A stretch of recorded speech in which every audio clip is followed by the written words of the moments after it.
Onfirin Jesus. Book of Matthew chapter 1 verse 4. Mari kita buka dalam Matius 1 ayat yang ke-4. Maybe somebody can read it. Matius 1 ayat yang ke-4. Saudara dikatakan Aram memperanakkan Abinadab, Abinadab memperanakkan Nahason, dan Nahason memperanakkan Salmon. Yeah, this is the one. I'm going to talk to you about the faith of Rahab. Saya akan bicara tentang iman dari seorang bernama Rahab. Most of us we know Rahab is the Holy Spirit written about Rahab. She is a prostitute. Banyak kita tahu bahwa di Bible dikatakan Rahab adalah seorang prostitut.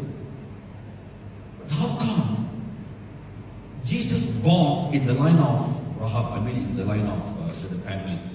Jadi pertanyaannya adalah gimana seorang Tuhan Yesus lahir dari genealogi seperti itu? It means something beyond, something that in the Rahab's life she had done. Berarti ada sesuatu yang terjadi dalam kehidupan Rahab atau yang Rahab lakukan. Because normally we see she just believed the God and she helped the person. That's how she come into the story. Dan biasanya kita dengar dia bantu orang, dia baik, dan itu kita tahu dalam ceritanya. Now I'm going to share today a little bit deeper about Rahab's life.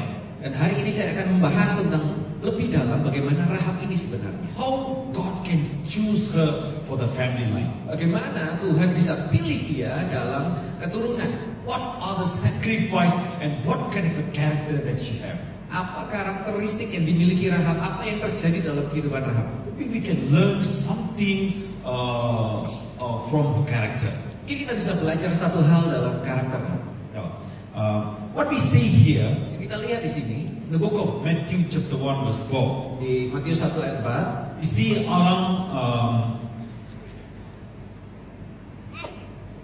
Ram begot Aminadab, Aminadab begot Nason, and Nason begot Salmon.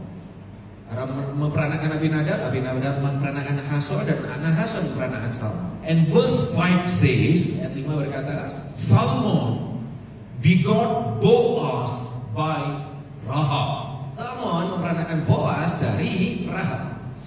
Who is this Rahab? Siapa ini Rahab? Who is this Aminadab, Nason, and Salmon? Siapa ini Salmon, Nahason, dan Abinadab? Salmon. Yeah. In the Bible, there are four beautiful women. Di Bible ada 4 wanita cantik. Yeah. In the whole Bible, yeah. Seluruh Bible kita, Yeah, the Jewish custom or the Jewish people, they used to say this. tradisi Yahudi itu berkata seperti ini. They are the four beautiful women, the whole Bible. 4 wanita tercantik di seluruh Bible. Number one Yang pertama, is Sarah, the Abraham's wife. yaitu adalah Sarah, istri dari Abraham. Even in the age of 65, even in the age of 75, she was so beautiful. Walaupun usianya 75 tahun, tetap sangat cantik sekali. He never used any cosmetic or bridal, no shampoo, this or no. Gak pernah pakai skincare, gak pernah pakai mukanya itu dikasih aneh-aneh. But she was very beautiful. Cantik sekali. Even in that age, 75, around 75, even Pharaoh tried to do something, have a relationship with her. Walaupun di usia 75 tahun, raja pada waktu itu ingin Sarah untuk God warned him in the dream. Tapi Tuhan memperingatkan di dalam mimpi raja. Secondly, we see the beautiful woman is Rahab. Yang kedua adalah Rahab yang tercantik di Bible kita. Yeah. Number three, Ketiga, the woman which is beautiful is Esther, Queen Esther. In the book of Esther, we can see. empat tercantik yang nomor 3 adalah Ratu Esther. Yeah, she also very beautiful woman. Sangat cantik sekali di Bible. So she chose in the competition. She was winner in the competition. Dia ikut menang perlombaan kecantikan. And she become the Miss World. Dia menjadi Miss World pada waktu itu. And she become a life partner to King Ahasuerus. Dan dia menjadi istri daripada Raja Ahasuerus. Number four, Yang keempat, Abigail, the wife of David. yaitu adalah Abigail, istri daripada Daud. Yeah. The four women are so beautiful in the Bible. Wanita ini menjadi wanita tercantik sepanjang Bible kita. Now we're going see something important about their life. Kita mau lihat kehidupan mereka ini seperti apa sebenarnya. Let us see why. I want to show this one here. Aminadab, Nahshon, and Salmon, they are in the family of Judah tribe. Jadi Abinadab, Nahshon, dan Salmon ini ada dalam lineage keluarga daripada Yehuda. In Israel, there are 12 tribes. Di Israel ada 12 suku. Yeah. Among the all 12 tribes, Judah is number one and very precious and very prestige, honorable people. Dari 12 suku yang terbaik dari antara suku 12 ini adalah Yehuda. If anyone people born in the family of Judah or Judah tribe, they will say, they will be very proud. Kalau orang dilahirkan dari keturunan Yehuda, dia akan sangat bangga sekali karena dia sangat terhormat. When sometimes we used to claim like that, right? I am this caste. My background is from this caste. Bahkan kita pun saat ini masih berkata bahwa aku ini loh anaknya ini, aku keturunannya ini.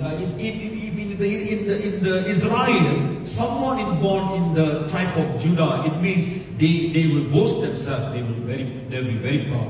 Kalau di Israel, kalau lahir dari keturunan Yehuda, dia akan sangat bangga sekali. Another one is the tribe of Levi. Dan suku lainnya yaitu adalah suku Lewi. But normally, the tribe of Levi cannot be added into these 12 tribes. Dan seringkali suku Lewi tidak bisa tergabung dalam 12 suku yang teman-teman yang lain. Because they are inherited by God, heritage for God. Karena suku Lewi ini dapat warisan dari Tuhan. They cannot join in any of these 12 tribes. Jadi tidak bisa tergabung dalam suku-suku teman-teman yang lain. Even anyone born in the tribe of Levi, also they will be very, very highly honorable and respectable. Orang yang lahir dari suku Lewi ini sangat terhormat, sangat baik sekali keturunannya. And these people are connected. This both Levite and Judah, they are connected. Dan suku Lewi dan Yehuda ini terhubung satu dengan They yang are very lain. close. Sangat dekat hubungannya. I'm going to show you Saya later akan on, yeah? tunjukkan kepada saudara. So Aminadab gave birth to Nahshon. Jadi Abinadab punya anak Nahshon. So I want to show you Aminadab. Take with me the book of Numbers chapter 3 verse 23. Numbers 20. Chapter 3 Numbers 3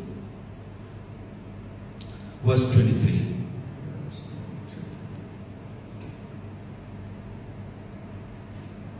Sorry. Oh, sorry. Numbers.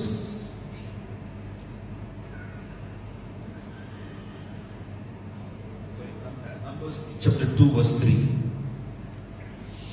Ya, number 3 ya. Mereka yang berkemah di sebelah timur arah matahari terbit adalah panji perkemahan Yehuda menurut barisan-barisan mereka. Pemimpin keturunan Yehuda ialah Nahshon anak Abinadab. Okay, one more scripture here. Can you read please Exodus chapter 6 verse 23. Exodus chapter 6 verse 23. Dan Harun mengambil Eliseba, anak perempuan Abinadab, saudaranya perempuan Nahshon sebagai istrinya. Ia melahirkan Nadab dan Abihu, Eliasar dan Itamar baginya. Okay, what we see here, I'm going to show you something very important here. Yang kita lihat di sini adalah Aminadab and Nahshon, they are the front leader in the tribe of Judah. Aminadab dan Nahshon ini adalah ujung tombak bagi Yehuda. Aminadab is the father. Aminadab adalah ayahnya. So when the 12 tribes come out from Egypt, they used to come by tribes. Jadi ketika mereka keluar dari Mesir, mereka ini dikumpulkan per suku.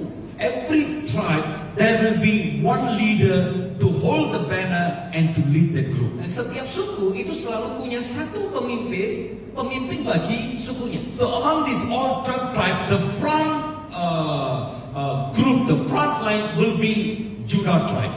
Dan seluruh yang di depan itu adalah pemimpin dari kaum Yehuda. And Aminadab is the one that become the leader and holding the banner. He will walk in front of Judah tribe. Dan Aminadab ini adalah pemimpin dari kaum Yehuda yang berjalan di depan. And somewhere in the wilderness, Aminadab is dead.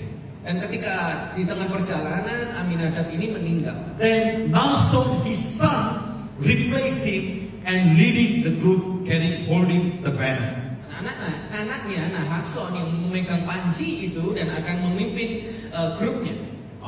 Now Nahshon, who is this Nahshon? Nah sekarang siapa Nahshon ini? I want to show you something here very important here. Penting adalah di sini.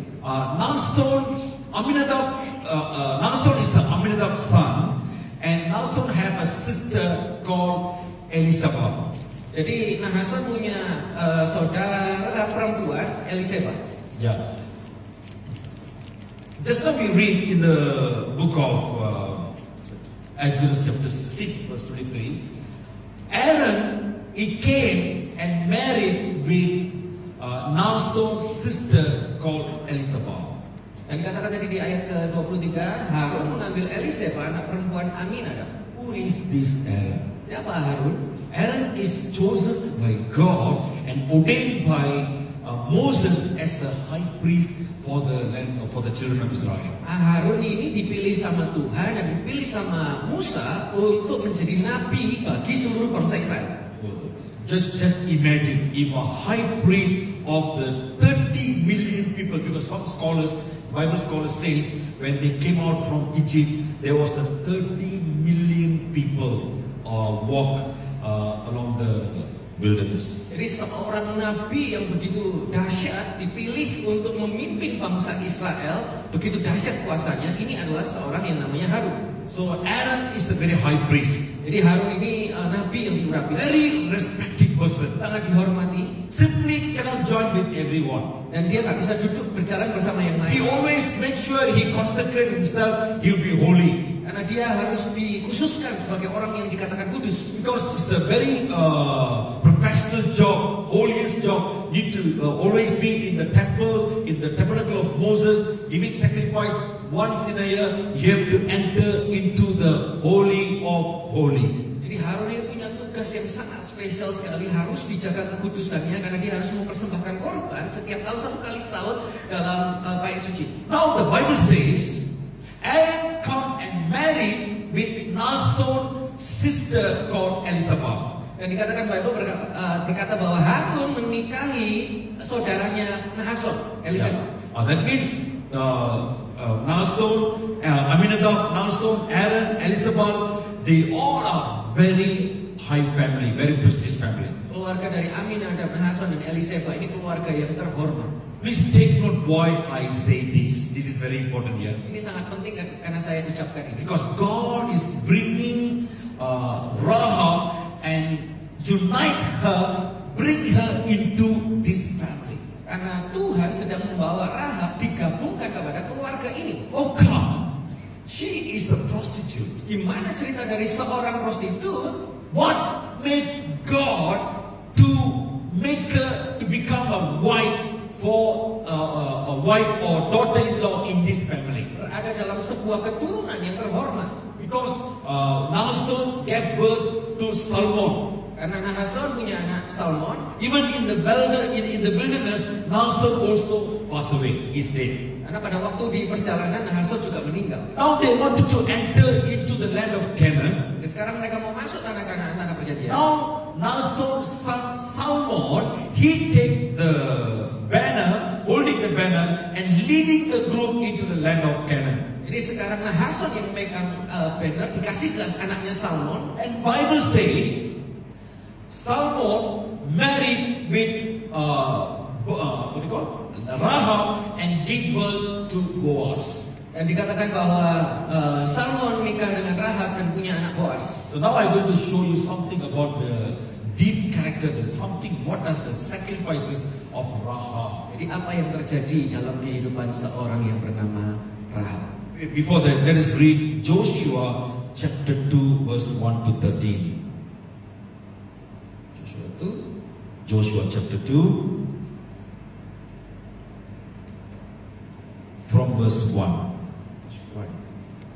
Yosua anak Nun mengutus 2 orang keluar dari Sitim untuk mengintai secara diam-diam dengan berkata, pergilah, periksalah negeri itu terutama Yeriko. Mereka pergi dan masuk ke dalam rumah seorang wanita pelacur yang bernama Rahab. Lalu mereka menginap di sana. Okay, we see here 2 persons. Now Joshua sent 2 spies to spy the land of Jericho, the Jericho. Jadi Yosua mengirim 2 orang untuk mengintai Yeriko. Now these 2 persons, these 2 spies went inside the house called Rahab. Mereka sembunyi di rumah Rahab. The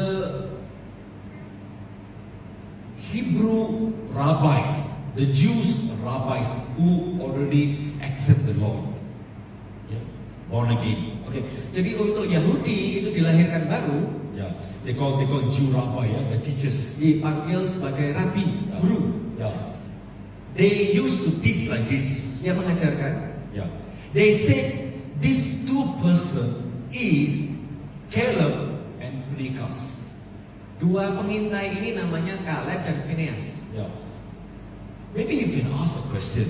Dia sudah bertanya, Pastor, these 2 persons' name not in the Bible. nama 2 orang ini nggak ada di Bible. Well, why you want to share about them? Tapi kenapa kok mau diceritakan? Because I want to share something important here. Karena saya mau cerita sesuatu penting. Because these 2 persons, they never go to Rahab's house with the wrong intention.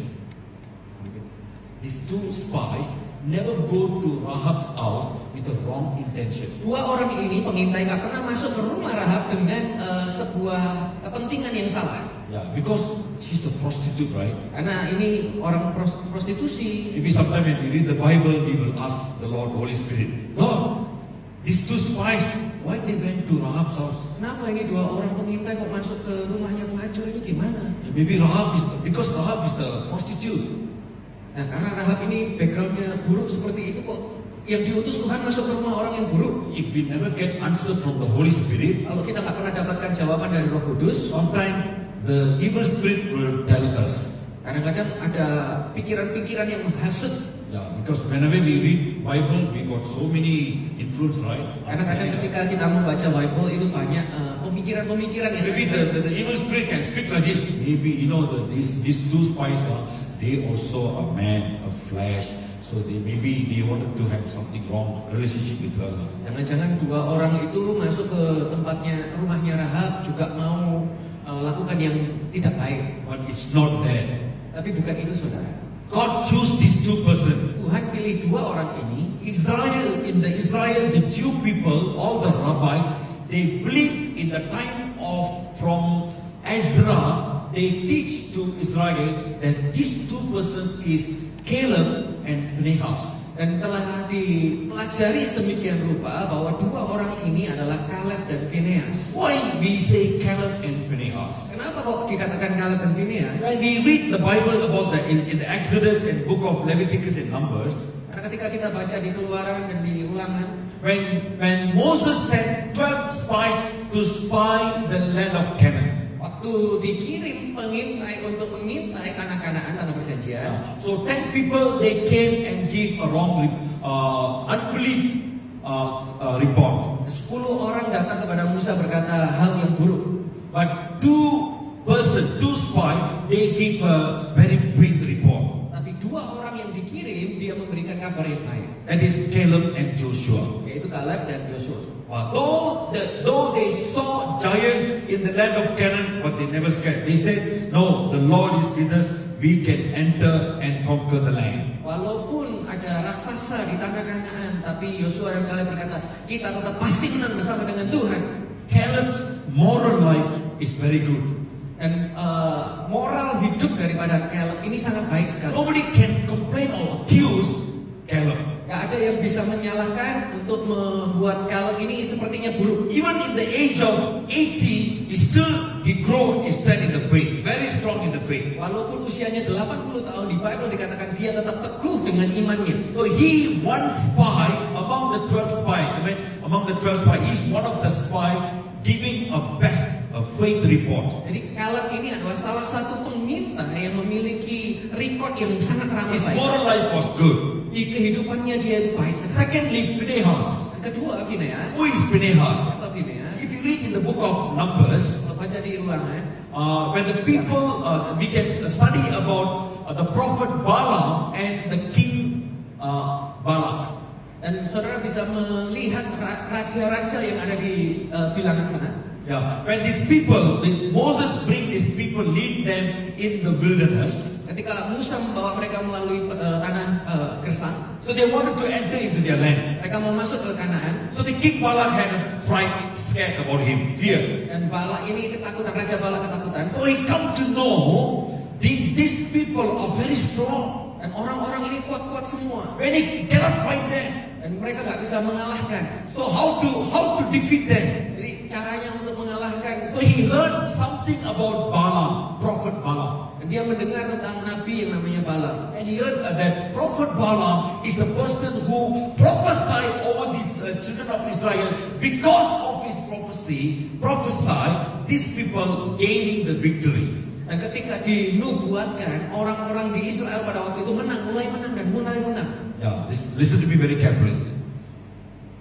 You people, you will always in the winning stage. Saya mau berkata kepada saudara, semua saudara selalu akan di pihak yang menang bersama dengan Tuhan. Because the Holy Spirit, God used your pastor, the preacher, to bless you always, to prophesy on your life always. Karena Tuhan sedang memakai saudara dengan dahsyat dan hebat.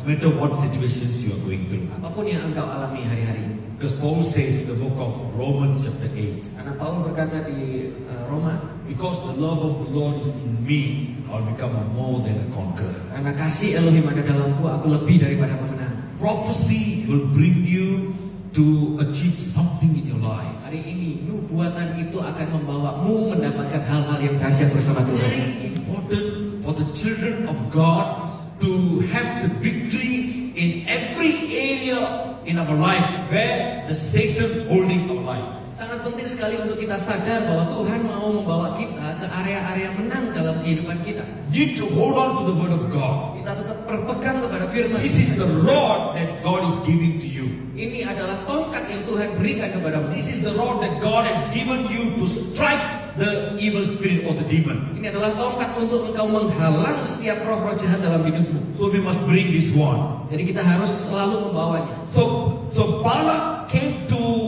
prophet Balaam. He wanted to give him reward, gold and diamonds. And can you curse these people of Israel? Jadi Balak mau ngasih ke Balaam hadiah untuk mengutuki Israel. This you can read in the book of Numbers chapter 20, 21, 22 there. Ada di bilangan 20, 21. So when Balak offer this reward, Jadi Balak memberikan hadiah. when prophet saw the gold and the silver and everything, Dan ketika Nabi tadi melihat hadiahnya, his heart was melt. hatinya luluh. Wow, this is big money. Ini uang yang banyak ini. I can have a luxurious life. Wah, bisa dapat hidup yang mewah. I can buy a latest BMW, right? Wah, bisa beli mobil baru. Or latest whatever Jaguar car, anything lah. Merek yang mahal-mahal. Yeah. So of course, anyone see so much money, so much wealth, people sometimes need something. Very fast, even their heart will melt. Jadi nabinya ini lihat duit dan dia matanya jadi hijau. So because of that, he went to the Lord in the presence of God. He prayed to the Lord. He asked God, "Can I curse these people?" Jadi Nabi tadi tanya sama Tuhan, boleh nggak aku mengutuki orang? Satan always like to curse the worldly people and the church. Dan iblis itu selalu suka untuk mengutuki anak-anak Tuhan. He used many devices. He used many, many channels to bring some kind of a curses upon your life. Iblis selalu menggunakan cara-cara baik itu gadget, baik itu apapun untuk mengutuk hidup kita. So we must be very careful what kind of books we are reading, what kind of movies we are seeing, what kind of things we are involved or intake. Jadi kita perlu hati-hati apa yang akan masuk dalam kehidupan kita. Because many times we do not know what kind of things we are taking from what kind of resources. Karena kadang-kadang kita nggak tahu apa yang yang kita dengar, kita baca itu memiliki arti yang lain. Devil, Satan had his own way to bring always curses upon our life. Iblis selalu punya cara untuk membawa hal-hal yang buruk dalam hidup kita. But the heart of God is not to curse you, the heart of God to bless the children of God. Tapi hatinya Tuhan bukan untuk mengutukimu, tapi untuk memberkati setiap God orang. refused